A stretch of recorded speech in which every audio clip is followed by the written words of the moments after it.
Welcome to the 7 in 7 series. We're providing insights and ideas to support the events and entertainment community.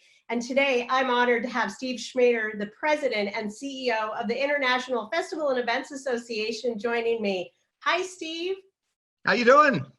Good, thank you.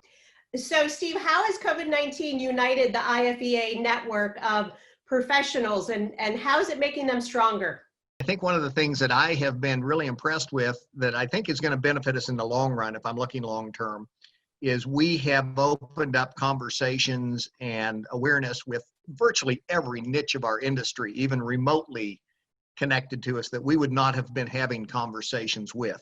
To be able to connect all of our members and everybody in the industry a little closer together, I think it's going to open up new relationships and new creativity and an understanding of how much we all rely on each other moving forward. So hopefully when things are better, we will have created this whole new plethora of partners that we can turn to and learn from, and we certainly all learned that we can't go through these things alone and survive, and so that's where the network, the IFEA network, is important, because we're doing weekly webinars and we're doing lots of communications with people, and sometimes it's because no one knows the answers, but that can be a good conversation too, as we are creating answers as well.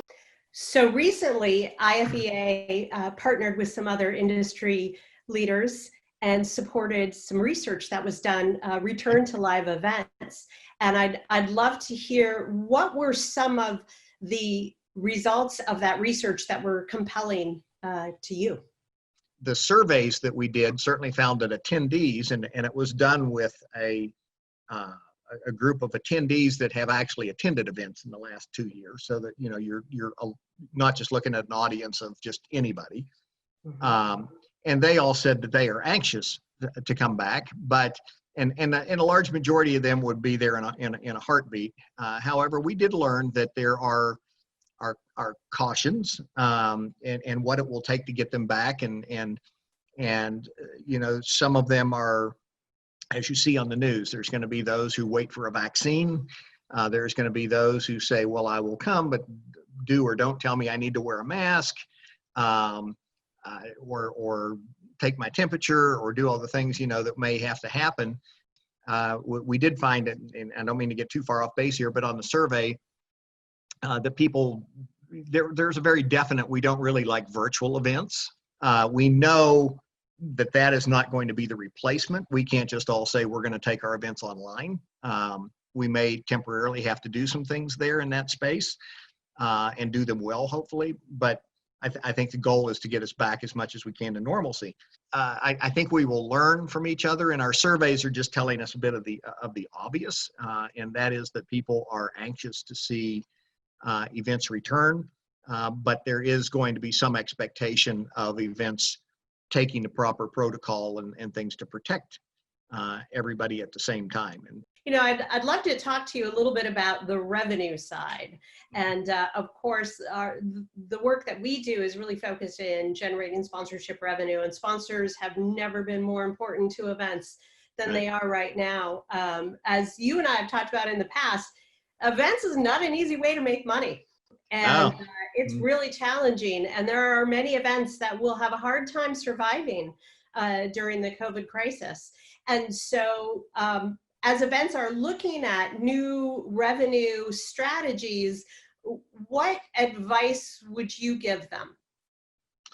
Well, I think, because there's not a whole lot of new revenue places to go, truly. It's just going to be different takes on what we have now. But I certainly know everybody appreciates those sponsors across the world who have stood by the events, who are now having problems. Quite frankly, the sponsors themselves are all having problems. I think first you need to protect your partners. That's what we tell everybody. The ones you protect, those who brought you to the dance. And a lot of conversations need to be being had openly. It's not like they're surprised that you're having a bad day. Everybody's having a bad day. And all those conversations need to be happening very openly and saying, what is, here's what's happening from our end, what's happening from your end. How do we, I think for the most part, I'm seeing or hearing anecdotally, that sponsors are trying to be very supportive, which is great, and moving their sponsorships to the next year or the next year. I think in the meantime, there's going to be a lot of new ideas of how to expose the brand. I do think that the television and online and those kind of things is going to be where the exposure, the straight exposure, comes from. And so events are going to have to talk with their sponsors about how can they still achieve their goals, knowing that for the short-term foreseeable future, you won't have that on-site activation, that touch and feel, and that cross between the customers. And how do you create that continued communication between your attendees, your supporters, and the brands? That's what they all want anyway. It comes down to, you know, can we make a good impression with these people, a good enough impression for them to buy our product? So we'll just all have to sit and brainstorm a lot more. And I think it's going to be having everybody at the table. This can't be done in a vacuum. We can't just have event people talking about it or sponsorship people talking about it. I think the two are going to have to, that's kind of the crossover as we talked about before. The two are going to have to sit in a room together, right, and say, what is this new game? And what is it that helps us get to that goal?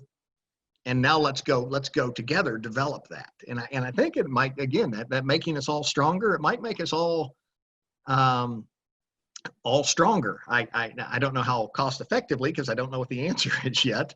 But I think there's a lot of smart people out there, and a lot of people have been doing this for some time who are still shaking off the idea that they're impacted as bad as they are right now. And once they get through that, I think it will lead to some very interesting and valuable conversations about what we can do in the future. Yeah. What's one thing that you think event sponsorship sellers will need to do differently in the future? I think we have to assume that no one's world is normal. It's not like ours got all shook up and our sponsors are fine. They're not, you know, but take time to talk to your sponsors and say, well, what's happening in the soft drink world, or in the banking world, or in the car world, or that we aren't even thinking about right now, because there may be new challenges that where you couldn't answer a previous challenge, you might be able to answer the new challenge. And you might be the ideal thing to do that. But if you don't understand what those challenges are, you can't do that. So I would be suggesting to people have a whole bunch of conversations and relearn the landscape of what's out there and what people are going through. And they'll be appreciative, I think, that you are actually trying to understand their problems and help them get through their problems. Well, Steve, thank you so much for joining me. It was really wonderful to talk to you today. And I just want to say thank you for all that you and your team are doing right now to provide insight and information and research to the event and entertainment community. Thank you for your amazing work. Thank you, and thank you to everyone. We appreciate it, and if we can do anything, I would just encourage people one more time, IFEA.com, lots of resources and things there, and if we can do anything, we're all there to try to get everybody through this thing in a good way on the other side. So thank you very much. Thank you. Bye. Take care.